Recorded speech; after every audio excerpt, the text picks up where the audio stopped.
ansiedade você tem que ter. Nem Você é tão tem que grave assim. se conhecer a ponto de não adoecer disso. As pessoas estão abusando tanto de medicação que os remédios não estão fazendo efeito. Pessoas estão buscando conhecimento, mas não sabem como funciona. Se eu mudo meu comportamento, eu mudo meu funcionamento cerebral. Se eu mudo meu funcionamento cerebral, eu também posso mudar meu comportamento. Como é que eu posso ser protagonista da minha história se eu não sei como eu funciono?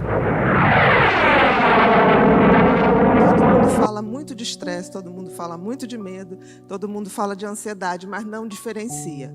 A coisa mais importante, gente, é que a gente saiba que ansiedade, medo e estresse praticamente são a mesma coisa. E a gente vai fazer essas pequenas diferenças. E tem a ver com o mecanismo do nosso cérebro que foi projetado há muito, muito tempo atrás e que já veio de fábrica, já veio no nosso DNA, para nos proteger, para fazer com que a gente sobrevivesse e para fazer com que a gente chegasse até aqui. Certamente, se não houvesse o mecanismo do medo, da ansiedade, do estresse, nós não teríamos sobrevivido para contar a história da nossa espécie e não estaríamos aqui. Com certeza, não estaríamos aqui. Então, estresse. O que é o estresse? O estresse é o mecanismo, são as alterações bioquímicas que acontecem no organismo quando eu vivencio uma situação de medo ou de ansiedade. Medo e ansiedade são a mesma coisa, são primas irmãs, são as duas faces de uma mesma moeda.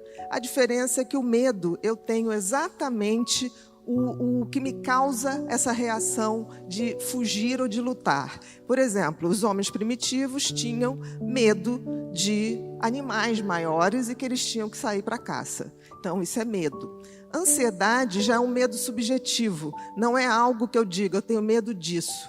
É que nem, por exemplo, pessoas que dizem que têm medo de barata. Eu nunca vi uma manchete de jornal dizendo barata mata a mulher apaulada depois que ela identifica ela na pia. Nunca, não existe isso. Mas por que isso ocorre? Porque esse mecanismo do medo, da ansiedade e do estresse está tão bem marcado no nosso cérebro porque a gente tinha que sobreviver. E sobrevivemos. Um mecanismo absolutamente perfeito. Aí a gente vai perguntar agora, bom, e agora? Quais são os nossos medos? Qual é a nossa ansiedade no mundo moderno? Mudou. Provavelmente o homem primitivo jamais imaginou que a gente ia ter medo de atentado terrorista dentro de sala de aula, que a gente ia ter medo de sequestros, que a gente ia ter medo de autoestradas, que a gente morreria tanto pilotando ou dirigindo de forma inadequada carros. É óbvio que a gente vem evoluindo, mas o cérebro da gente ainda mantém esse circuito de sobrevivência, de alerta de perigo, praticamente igual.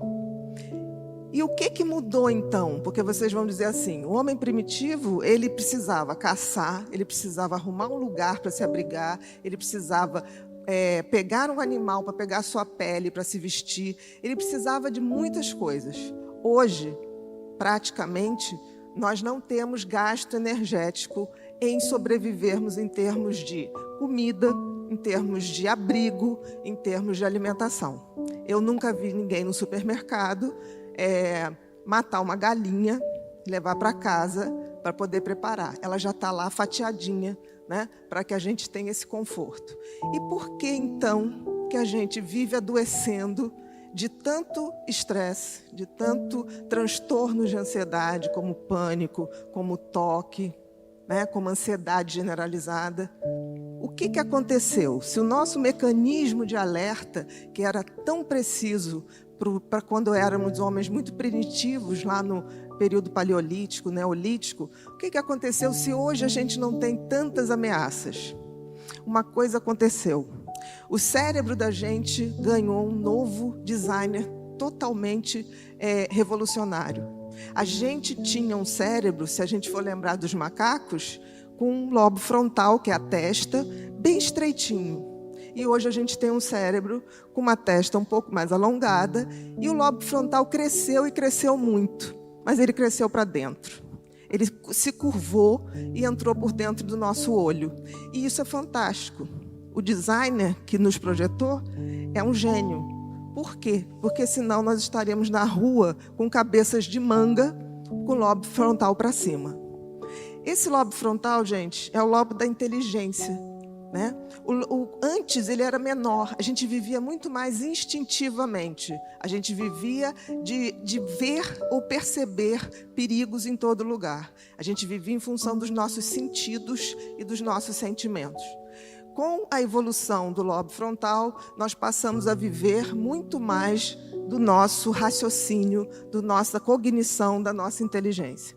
Mas o que aconteceu? O cérebro mudou, mas parece que a gente é que não notou o que a gente tinha que fazer.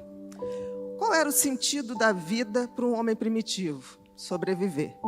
Qual é o sentido da vida do homem moderno? Ele tem toda a inteligência a seu favor. O grande problema é que a gente não sabe qual o sentido da vida, nem o propósito da vida.